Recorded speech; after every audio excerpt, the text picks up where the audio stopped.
Next problem.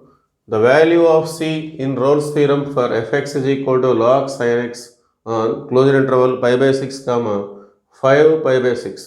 So function ఇచ్చారు fx is equal to log sin x. So ఇది roles theorem follow అవుతుందని చెప్పేసి clear కట్గా చెప్పేస్తున్నారు. సో రోల్స్ థియరంలో మనకు ఉన్నటువంటి సి వాల్యూ మనం ఫైండ్ అవుట్ చేసుకోవాలి. మరి ఇది రోల్స్ థియరాన్ని ఫాలో అవుతుంది కాబట్టి therefore F dash C is equal to 0. Rolle's theorem follow అవుతుందని చెప్పారు కాబట్టి మనం డైరెక్ట్గా సి వాల్యూ కనుక్కోవాలంటే F dash C is equal to 0 తీసుకొని మనం దీన్ని క్యాలిక్యులేట్ చేసుకుంటాం.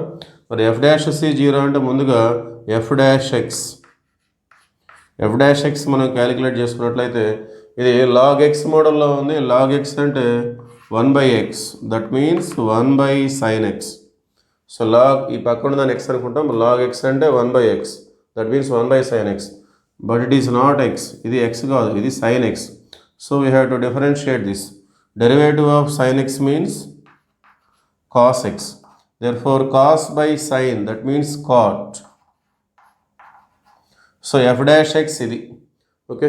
మరి f dash c 0 అంటే x ప్లేస్లో c తీసుకోవటమే. Therefore cot c is equal to 0. So cot c అనేది మనకు 0 వచ్చింది. So when this is possible, ఇది ఈ విధంగా ఎప్పుడు పాసిబుల్ అవుతుందంటే that implies C is equal to cot అనేది 90 మల్టిపుల్స్కి 0 వచ్చేస్తుంది. ఓకే, సో కాట్ 90 అనేది 0. Therefore C is equal to 5/2. Option 3 is the right answer.